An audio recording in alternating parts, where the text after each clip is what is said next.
about several topics. First, about the Iranian. Don't make fun of my writing and my English and my accent at all. Definitely my English is much better than your Farsi. Okay?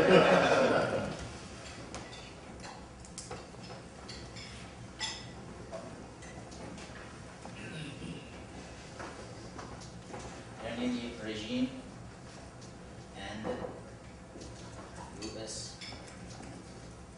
policy. And what else?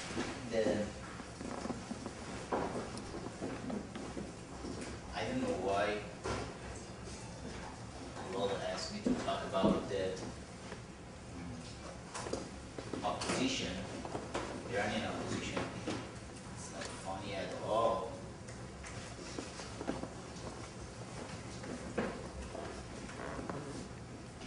And the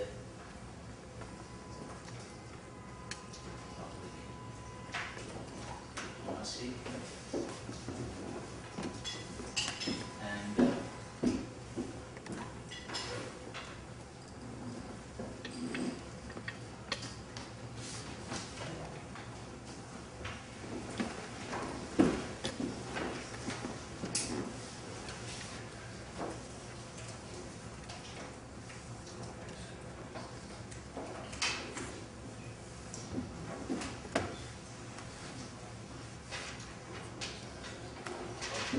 this is the U.S. public diplomacy. Okay. Oh my God, that's terrible. First of all, talking about the Iranian regime and the public diplomacy. And again, Professor Waller asked me to not mention a lot of names and to not confuse you, because it's about Iran, it's about somewhere in the middle of nowhere, and I'm sure you don't know anything about it. And the Iranian, they don't know a lot about what's happening in the U.S. election, I'm sure, and they don't know who is Ron Paul and who is Mitt Romney. And it's the same for you about Iran. But to knowing about what happened in Iran, it's all the times I'm going back to the revolution, 1979. I will just go and really fast, just pass that in 1906, the first revolution in entire area. That was the constitutional monarchy revolution in Iran. And no one at that time could think about it, that in that area, in the Middle East and Near East, a country can just rise up to have the revolution and asking for the constitution. And definitely they were following the model of the United States at that time. And we had the first Iranian constitution.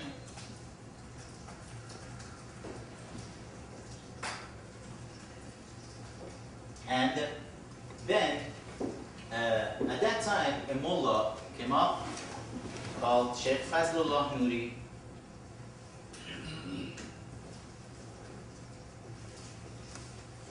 And this mullah asked the revolutionary to just set up a group of 5 Grand Ayatollah, that those Grand Ayatollah can look at all the law will be passed from the parliament to just check if they are against the Sharia law. And then the revolutionary people, they arrested this mullah, Fazlullah Nouri, who was the Ayatollah, and they hanged him in front of the people because they wanted to show that this is the secular revolution and the mullahs, they cannot come anymore and have any influence in our politics in Iran. And that was the biggest mistake of the revolutionary at that time in 1906. Then from Sheikh Fazlullah Nouri, we had 2, what was the word for grandkid? Great-grandkid. The one you said. Okay. One of them was Marxist, and another one Islamist. The Marxist one was Kianuri, and he was the head of Tudeh party. The Tudeh party was founded by the Soviet Union, and the head of that party was Kianuri. They didn't use the Iranian flag for their offices in the entire country. They just used the Soviet Union's flag, and their goal directly was to just add Iran to the USSR. Then the Soviet Union can have access to the warm water. And another one, Hossein Nasr.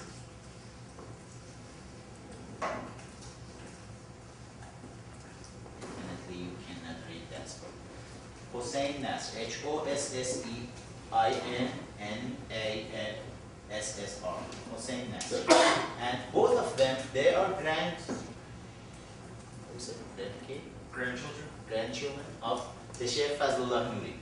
And these two helped each other, their cousin, to create someone called Khomeini. And Khomeini, 1979, became the leader of Iranian Revolution to overthrow the Shah and the Shah's regime and bring the Islamic Republic of Iran to the picture. And that's because of that reason, the nature of the Iranian regime right now, it's the mixture of the Marxism and Islamism. You can see that directly. Recently, we found some valuable information, and right now, this is the Russia Today. I'm sure you are aware of Russia Today, the Russian state TV. And let's go and see what they are talking about, and then I will tell you the story. They are talking about the notable alumni of this school, and the first one is the supreme leader of Iran, Ali Khamenei. And what's the goal of the school? The head of school mentioned our goal. What he said exactly? The stated goal? Mm-hmm. The stated goal was to ensure that they created preeminent people in every field that they trained them in and sent them back to their countries to the network. But the head of the school mentioned the global elite, and the goal of this school was and is, the school was founded. Do you know about this school? Do you know? Okay. In 1960, the KGB founded this school, and the goal of school was that Russia wanted to have Oxford for Soviet Union. And then they said, okay, let us to train some leaders for the war. They picked some talented young people from Africa, from South America, from Middle East, and then they sent them, they trained them, they gave them scholarship and trained them, and it's a lot of things you can learn in this school. Working with gun and doing the revolution and understanding what's the great things about the Marxism and socialism and Marx and Lenin and all of that. And then they sent these people all over the world to can change the world and can have the global elite of the Marxist leaders. And that was not a joke, that's exactly the thought that happened in that movie. And one of them was the supreme leader of, the current supreme leader of Iran, Sayyid Ali Khamenei, not Khomeini. Khomeini was the founder of the Islamic Republic. After Khomeini, the Khamenei, if I'm not mistaken, in 1987, I'm just trying to just change the Farsi calendar to the English calendar, maybe 1987, 88, something. When Khomeini died, the Khamenei came to the picture as a supreme leader. And the Khamenei, he was trained at this school. You can find the article. It's not published yet. Don't publish it anywhere. We are working. It's our just scratch, me and Professor Waller. On the Iranian.blogspot.com, you can find the article and you can find the video. And what was really interesting in this article, when we found this video is about the 50th anniversary of the founding this school. The school's name is Patrice Lumumba University, or People's Friendship University of Russia, and 1960. And 2010 was the 50th anniversary of the school, and February 5th, 2010, they put this video up on the Russia Today's website, the Russian State TV's website. And then a month ago, I found this video with the help of one of my friends. No one could find this because no one is going to check what's happening in Russia Today's website. And then by accident, we found this video, and I wrote an article in Farsi about this, and I said, wow, congratulations to all our Muslim radicals in Iran. The supreme leader is the KGB trained officer. And we couldn't find anything about our supreme leader being in Russia in his biography, in his website, anywhere at all. And then I asked in my article, okay, if that was normal for him to be graduated from this school, why it's not in his resume? Why it's not anywhere? And then what type of education they gave him? And it's normal for him to be graduated from the KGB school. And then after 3 days, the Russia Today's website removed this article and this video from their website. Let me show you what happened to their website.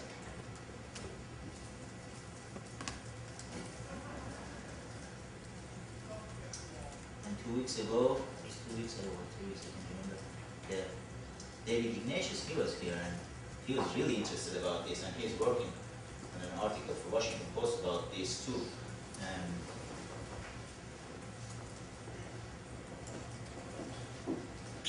Okay, this is the thing happening when you are going to that link right now.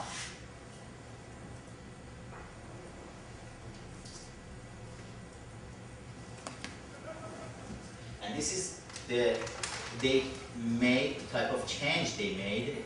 They removed the video and they put this picture over there, and everything is the same. Just here, they removed the supreme leader's name and they added the president of Guyana. And but they couldn't remove it from the memory of Google.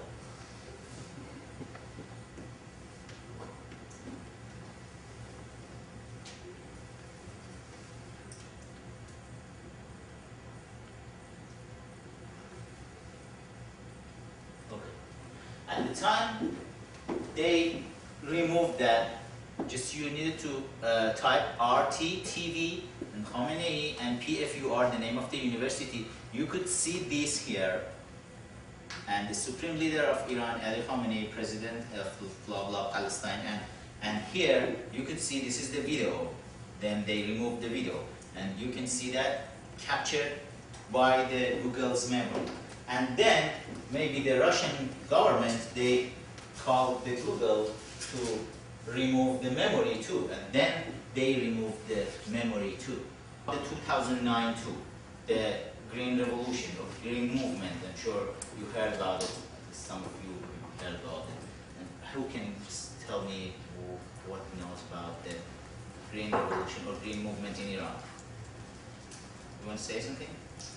Wasn't that about in response to irregularities in the elections? A lot of people were protesting.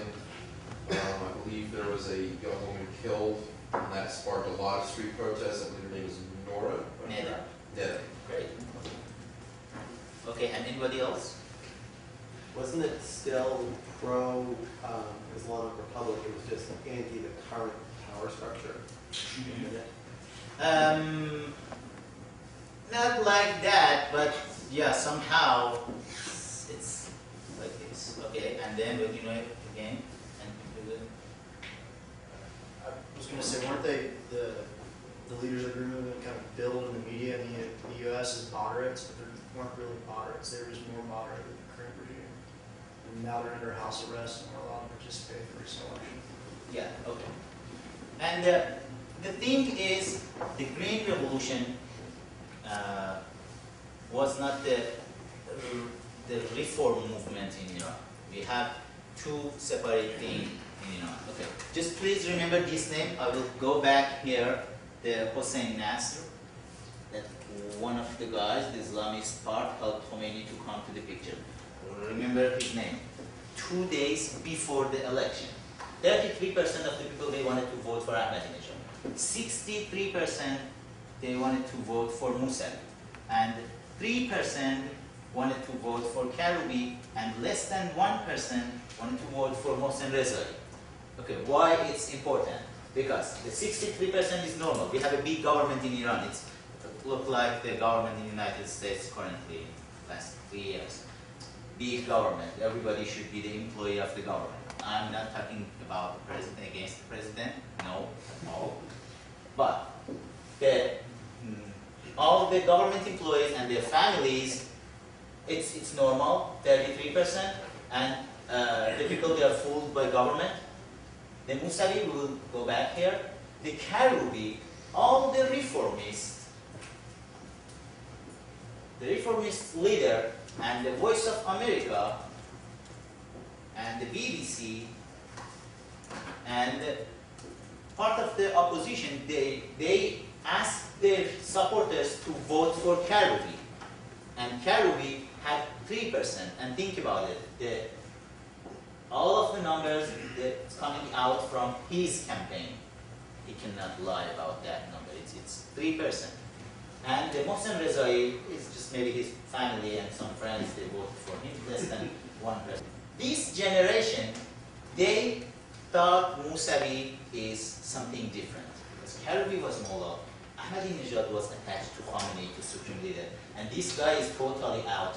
But Mousavi was different. For 20 years, they couldn't see Mousavi.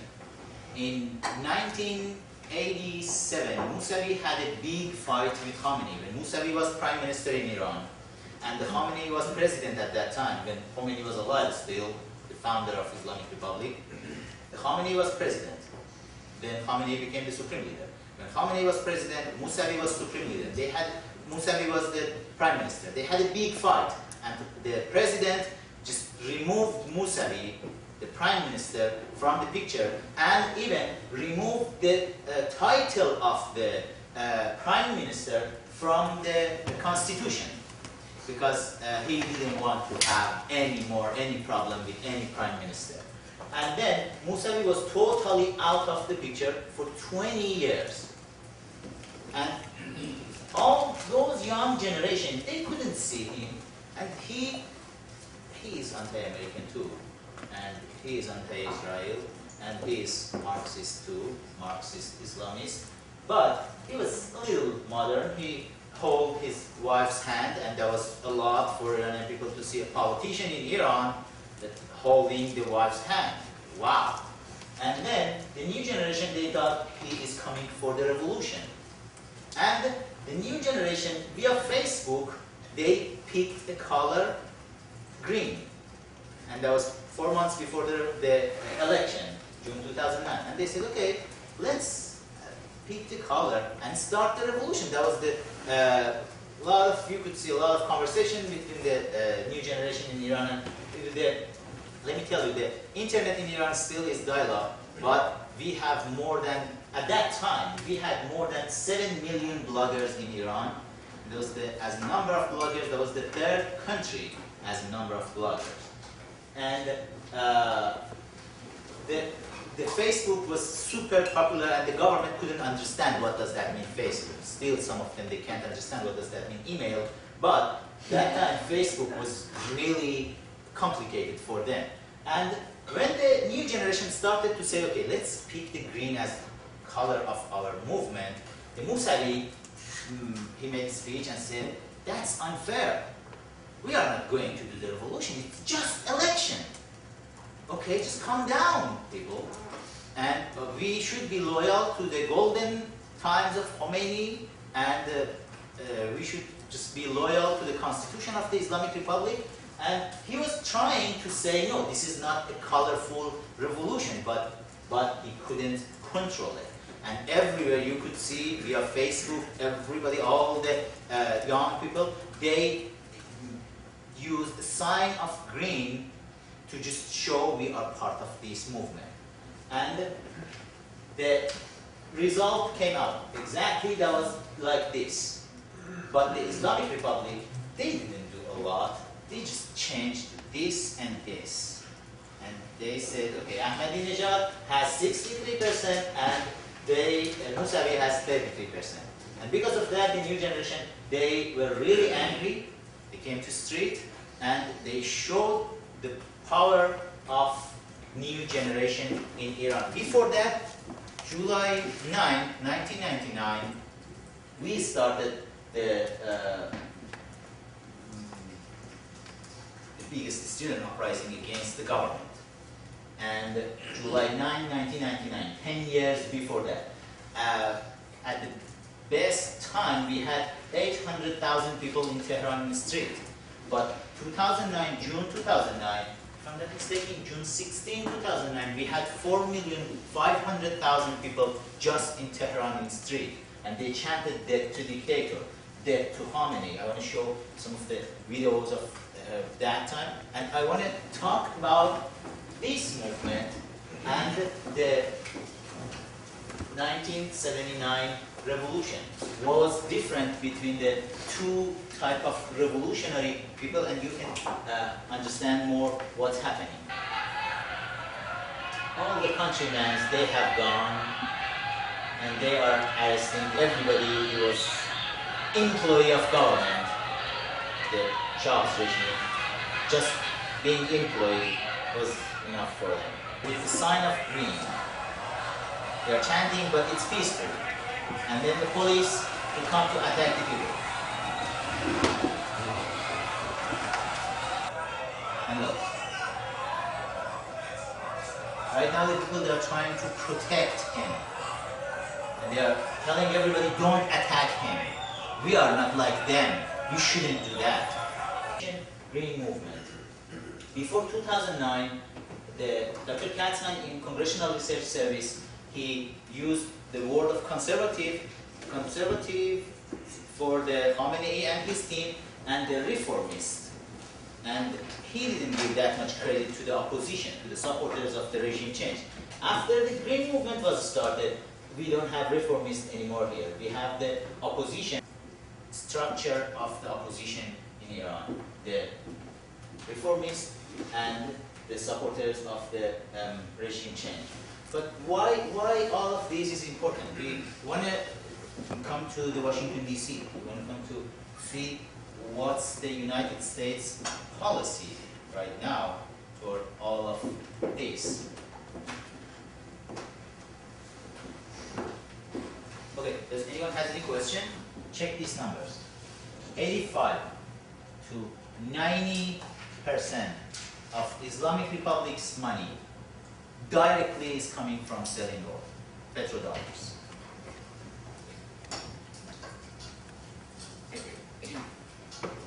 $85 to 90%. We don't have tax in Iran.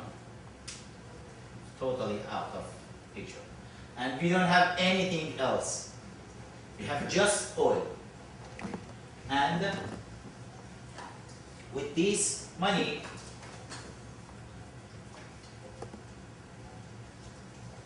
they are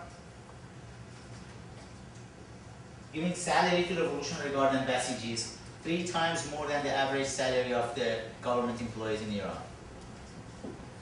And to attack the people for the big, giant government we have in Iran. And then to support the terroristic group all over the world. And Hezbollah, Hamas, Al-Qaeda, all the terrorist group, you can see Iranian petrodollars in there. And to, is it buy like this? Buy friends in South America, in Africa, to buy vote in United Nations. They are sending they're looking to find the smallest countries on the map and then sending them some money to just have their vote in United Nations and to continue their nuclear program. And all of these is coming from petrodollars. Okay, if they cannot have this money, they cannot do any of this. And then what will happen? When the Revolutionary Guard ambassadors cannot have their salary, in 1979 they were loyal to the government. Not to the government, because the revolution was called Islamic Revolution. They had believed in 12 Imam, Khomeini, something from heaven, something from Allah, and those believe in something, in Shiaism. Right now it's just believe in money. And if they cannot have that money, they don't have anything to believe. And then we will have they will have a lot of problems inside the Revolutionary Guard and Basij, because this is the only part of the country they have gone. The people, they don't have any access to any gun, but they have gun. And then the body of the Revolutionary Guard and Basij, they will go with their gun after their leaders. And it will be mess. We're waiting for that part. And then they cannot support the terrorist group. Look, they didn't send money to Hamas for 2 months, last 2 months. And Hamas started to support the Syrian government is totally supported by Islamic Republic of Iran. And right now Hamas started to just be against the Bashar Assad and support the protesters. Why? Because they don't have money anymore from Iran. Right now they have money from Saudi Arabia. And they're saying, okay, let's support Saudi Arabia. Saudi Arabia and Iran, I mentioned earlier in class that we, the Persian, we don't have a good relationship with Arabs at all. And none of the Arab countries, they don't like us. I don't want to say they hate us. It's the same feeling toward them from the Persian, and there was a big fight from history. And right now, the terrorist group, they are going to have support from the other side, because all the time there was competition between the Saudi Arabia and Iran, who can support more these groups. Okay, this part and this part. And buying friend, and they don't have money, how they want to go and buy friend. In South America, you can see they are spending a lot of money. And when they don't have that money, how they want to go there? And nuclear program. This is the most important thing right now the international community thinking about it when we are talking about Iran. Okay, that's really easy. You don't need to go and bomb their nuclear facilities. Just don't let them have money. How they want to continue these programs without money? It's not possible. And the oil sanction is the easy answer. When we started our campaign about the oil sanction, we said, okay, the government will crash. And then a lot of people, they said, no, what about the China and Russia? And we mentioned to them that China is not giving any single penny to Islamic Republic because of buying oil. They are giving them goods. We don't have any problem with that. And right now, the Chinese government, they owe $30 billion to Iran. And 6 months ago, they said they don't have money to pay. And they signed a contract to just give them goods. And the Islamic Republic, they don't have a lot of choice. They said, okay, but I'm sure they cannot continue their nuclear program with goods, Chinese goods, or they cannot pay salary to Revolutionary Guard ambassadors, the Chinese goods, or they cannot support the terrorist group with Chinese goods. And it's good. And that means China is totally out of the picture. And another one, Russia. Right now, Russia, is hungry to find customer for the Russian oil. They are not going to support shaky government in Iran to buy oil from them and then find customer for that oil. And that's funny because recently, during the last 2 months, Russia secretly started to sign contract with those countries. They said, we don't want to buy Iranian oil anymore. And right now, Russia is giving them oil. Okay, and that's good. That's good. That means Russia and China, both of them, they are out of the picture. And the oil sanction is the easy answer. Honestly, that was really easy. But can anyone tell me, could you find something about this? What's the U.S. policy toward Iran? Any idea? Big words, big action, nuclear non-proliferation. Okay.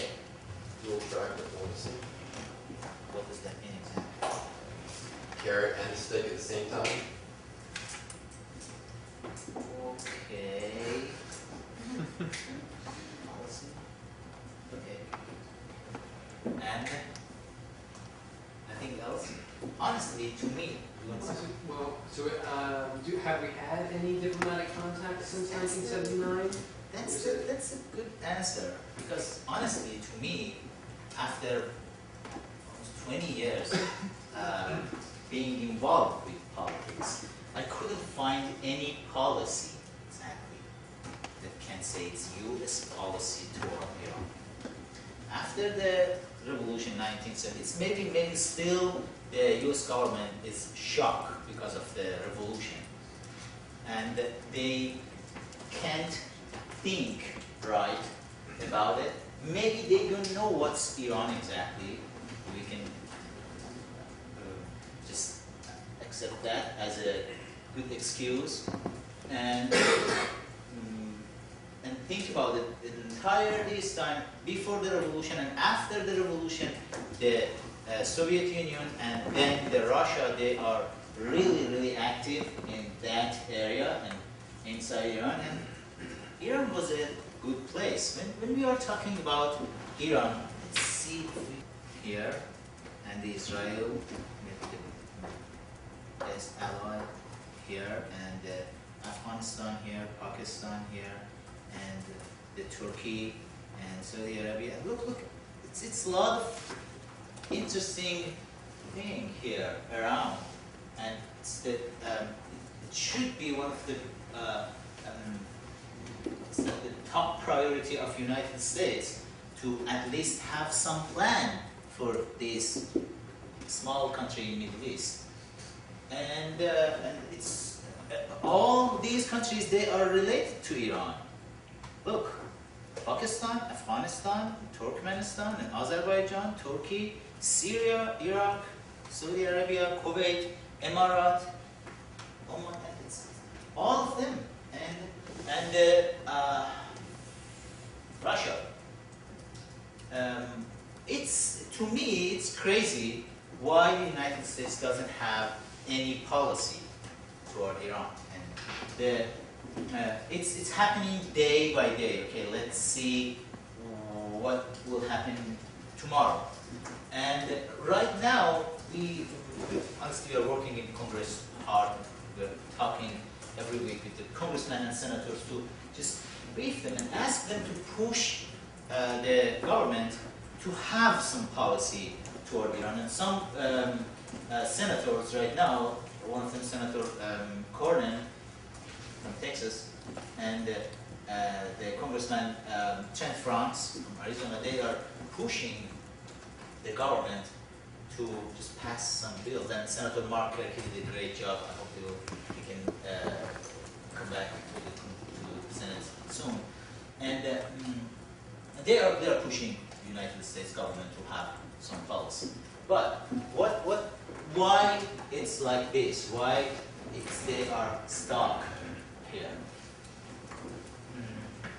You mentioned about your lovely professor, Said Hossein Nasr.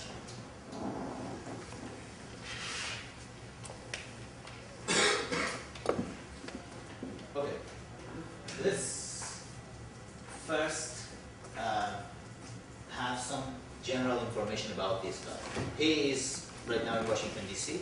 He was professor at George Washington University until last summer, and giving advice to the Iranian supreme leader. He has a close, super close relationship with the Iranian supreme leader, and 2 years ago, he when a group of I don't know, should I call them the spies or undercover diplomats from Islamic Republic, or group of tourists from Islamic Republic in Washington, D.C., and one of them, young mullah called Elviri, he had a conversation with Hossein Nasr in the Islamic Center in Washington, D.C., and Hossein Nasr asked him, Mr.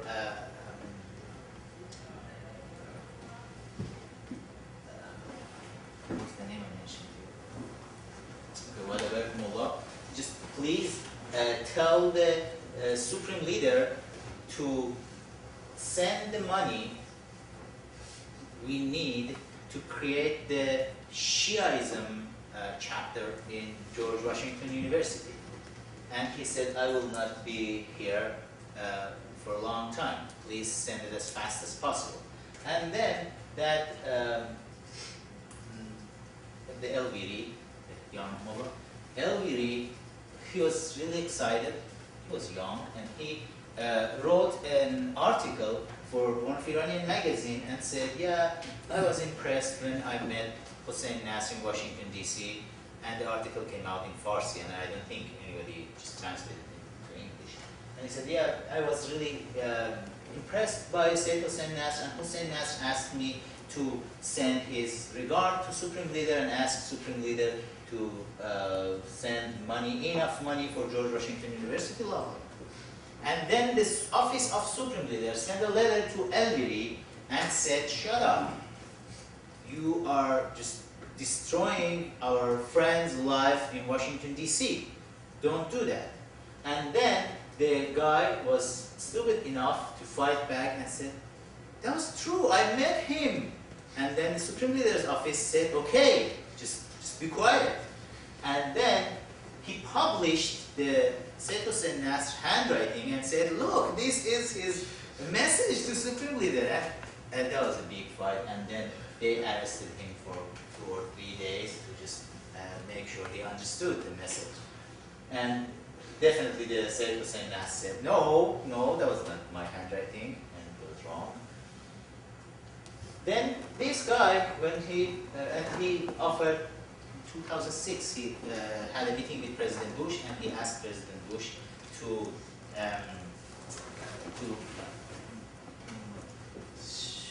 create a group to recognizing 12 Imam here in Washington, D.C., the White House.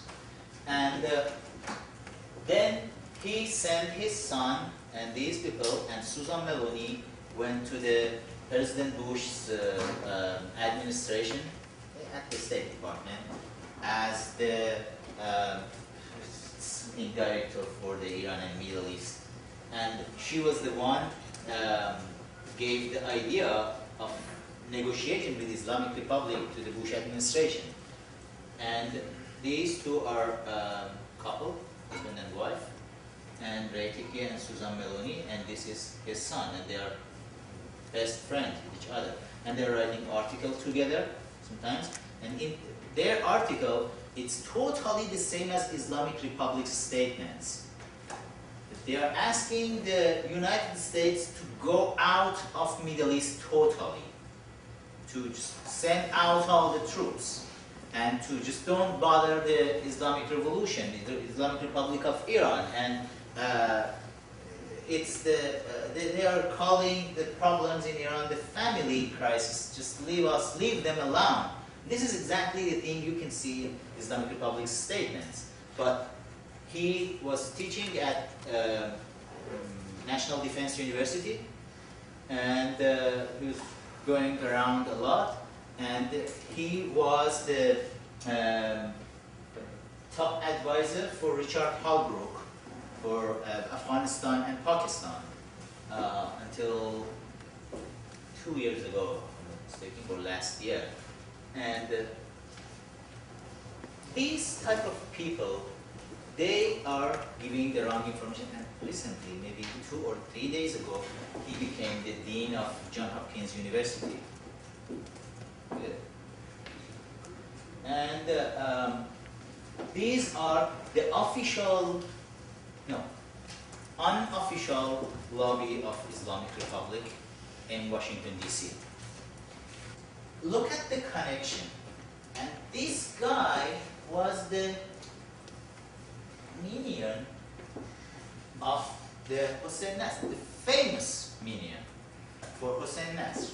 2 years ago, he was at that time, 3 years ago, he was the House Speaker in Islamic Republic, and he asked the Islamic Republic's state radio to have 3 days memorial for Sayyid Hussein Nasr.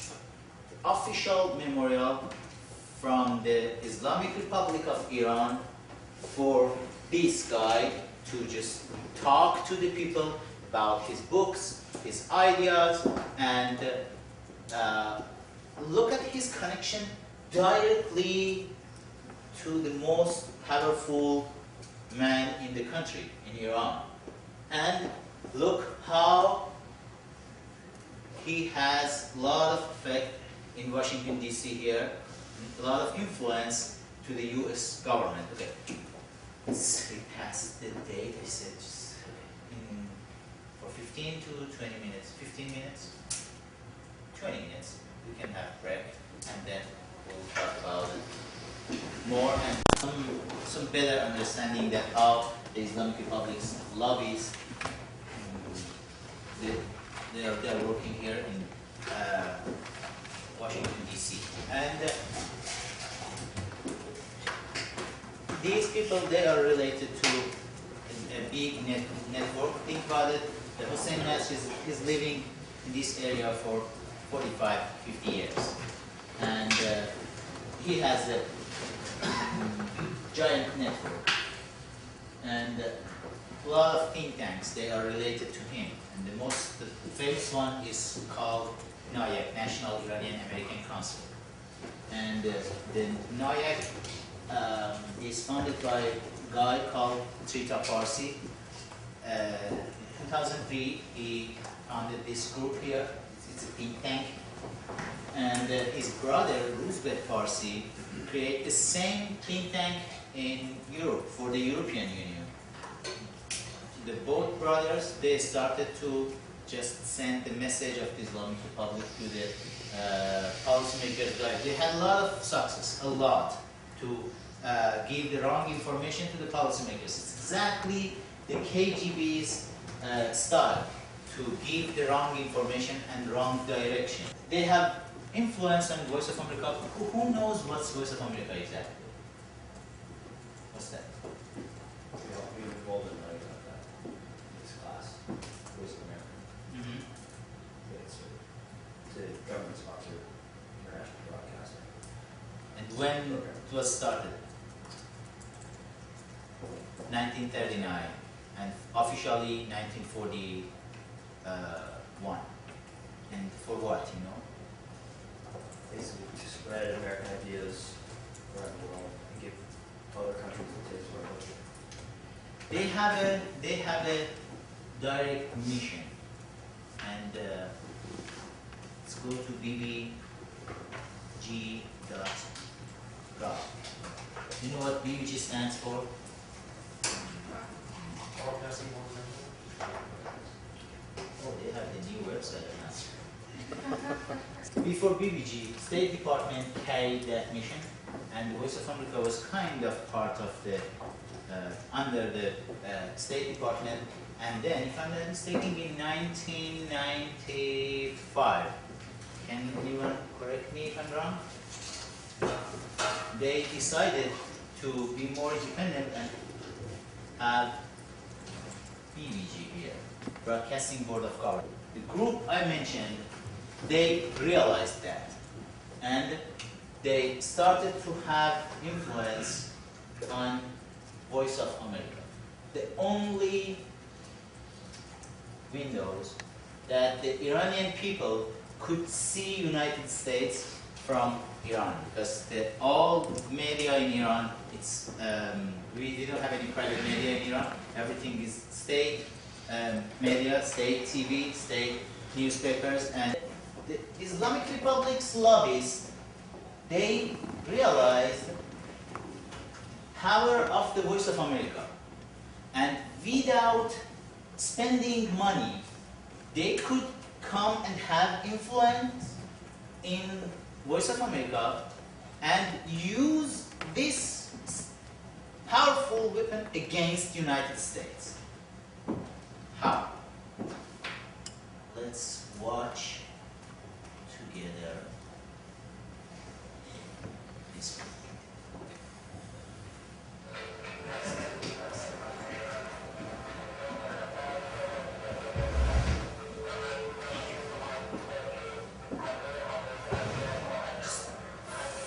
Follow the subtitle, please.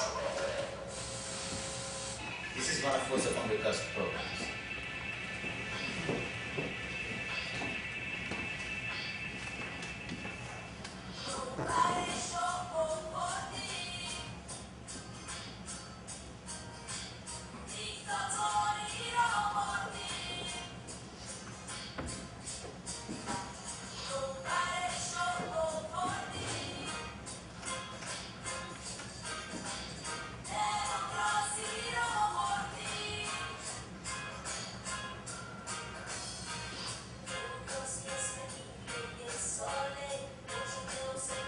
With 5 minutes, they can tell the story of United States to the millions of Iranians. I can remember last year, I was part of the program from the State Department, the senior journalist seminar, and we went for a briefing to the Pentagon, and a young and pretty helicopter pilot, she was standing in front of us, a group of journalists from the Muslim countries, and I was kind of undercover journalist to see what's happening. And we were around the table, and she was standing like this and giving us the presentation, that what they are doing. And she said, yeah, we are well trained to be in touch with the Muslim people in that area, and it's the Pentagon right now is spending the millions of dollars and billions of dollars to just train the troops, to tell them what's the culture of Islam, and we can speak somehow Arabic, and we know Quran somehow, and we know we shouldn't shake hand with the Arab man. I was thinking by myself, oh my God, the United States spending billions of dollars to train the troops how to have respect for others, and then 5 minutes, the Voice of America can destroy everything and can just give another idea to millions of people over there. Look, they are a bunch of killers. They are going to just kill the kids. This is not democracy. Is it Iraq, really? Nothing positive at all? It's just this? And this is the message the Voice of America's plan and mission was to send. I showed this video to many congressmen and senators. That Senator Tom Coburn was really, really angry and mad. And then Senator Tom Coburn sent the video to the head of the Voice of America Persian Service and said, what is that? They just asked the lady to just go for vacation for some months and then come back. And after that, the current administration came to the power, and everybody, they forgot what happened, and they promoted all of these people as the director of this package. And they gave the director of this package to someone, Arbabi, recently the grade GS14, and they gave him 2 major programs in Voice of America, and they are sending him. He was on, if I'm not mistaken, is it the aircraft? The U.S. Lincoln, Abraham Lincoln, something. The ship, big ship with a lot of airplane on it. Aircraft carrier. Yeah, and they sent him inside that to make a package about it, and then he showed to the Iranian people that package and said, look, these people just a bunch of 17, 18, 19 years old kids, and they don't know what's going on in the world, and just we shouldn't take them seriously. And you know, it's terrible the thing is happening right now over there. And when I'm saying it's not any public, any policy, U.S. policy toward Iran, it's that if we had any policy, they could send that policy to the management of the Voice of America and to the BBG. The BBG, Broadcasting Board of Governors, means 9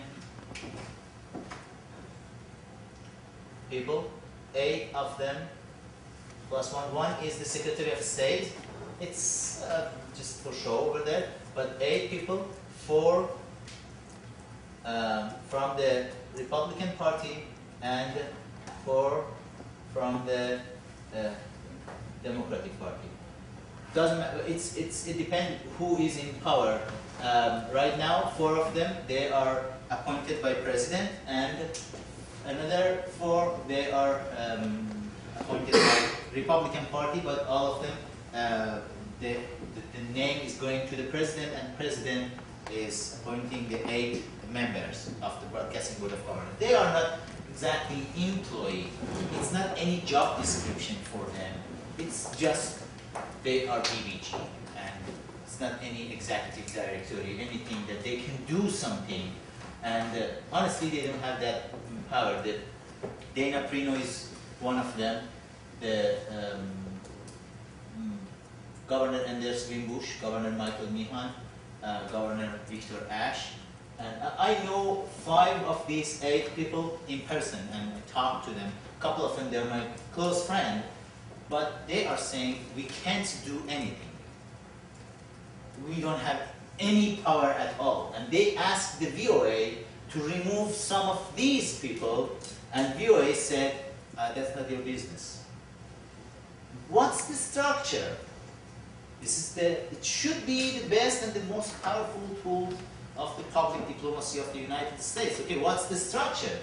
And April 16, we have a meeting. It's the, I don't know what's the name exactly, the U.S. Task Force, something. Maybe you know. What's the name of the group? Do you know that?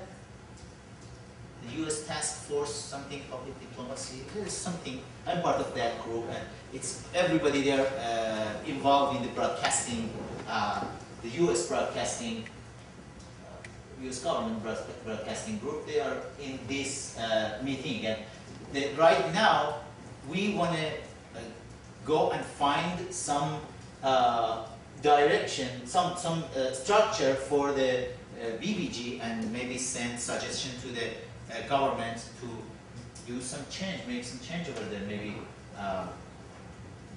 something will happen. And right now, when we helped Senator Tom Coburn for investigating the Voice of America, we found more than 40 positions. They were family members, the father and mother and their kids. They are working as employee of government over there, and it's many brothers and sisters and husband and wife, and it's the family business. And 87% of the employees, they don't have any journalism background at all. And most of them, they are addicted to some drugs, and it's terrible. And I can remember when we asked the director of Persian service, he resigned last month. He was my friend, and I asked him, okay, it's not a bad idea if you want to get rid of some of these people, just do the drug test here. And he said, I can't. Why? I said, I will lose everybody. I said, oh, okay, good. And it's terrible right now. And if they are talking about the public diplomacy, the first thing you need to look at it is this. My suggestion right now to the House Foreign Affairs Committee last year, April 6, 2011, I testified before the House Foreign Affairs Committee, the U.S. Broadcasting Subcommittee, and I said, okay, give them one more year chance. And right now, my suggestion to them next week, I will send it to them, is shut it down. And shut it down and start it from scratch again. And do some background check for the some employees over there. I told you, many of them, they are family members, and Islamic Republic lobbyists, they could send their members, like Mana Rabi'i, one of them. Mana Rabi'i was working for Iranian state TV called Press TV, Iranian English TV, and she was working for state TV in Iran, and then directly she came here with J1 visa to work for Voice of America. And then her job is going to, every weekend, she's going around Washington, D.C. and other states to find in the middle of the night how many homeless they are dying every night in the United States. To show that to the Iranian people, look, this is America. And another one, we have another guy that he is directly working for the intelligence service in Iran, and he's under FBI investigation here. And the intelligence service gave him a cell phone, special cell phone, to be in touch with them over there. And FBI knows all of that, and they are following this case. And he's working for the Voice of America. He has his program, and to send the message. Also, the Voice of America right now, from 2008 presidential election, they started to have influence inside America for the election. We have the community of Iranian in the United States is officially 900,000 Iranian and unofficially 1.6 million Iranian. And it's the well-educated and wealthy community. And the Voice of America shouldn't have any influence inside the United States. But in 2008, there was a campaign of Voice of America Persian service inside the United States to ask the people to vote for Obama directly. And they did it, and their program was about that. They were going around the United States and asking the people, you should vote for Obama if you wanted to change. And we send all these programs to the IG and said, do you know what's going on here? Is it normal? And then they said, oh, we promise we will not do that again. And right now they started their campaign for the next election. And it's in many cases, Islamic Republic can use the American tools to have influence inside the United States. And I'm sure they are doing their job well for the public diplomacy in the United States, taxpayers' money. The community of Iranian in the United States is officially 900,000 Iranian and unofficially 1.6 million Iranian. And it's the well-educated and wealthy community. And the Voice of America shouldn't have any influence inside the United States. But in 2008, there was a campaign of Voice of America Persian service inside the United States to ask the people to vote for Obama directly. And they did it, and their program was about that. they were going around United States and asking the people, you should vote for Obama if you wanted to change. And we send all these programs to the IG and said, do you know what's going on here? Is it normal? And then they said, oh, we promise we will not do that again. And right now they started their campaign for the next election. And it's in many cases, Islamic Republic can use the American tools to have influence inside the United States. And I'm sure they are doing their job well for the public diplomacy in the United States, taxpayers' money. Okay, I talked too much. Maybe if we had another chance another time, we'll follow with these cases. Okay, any question?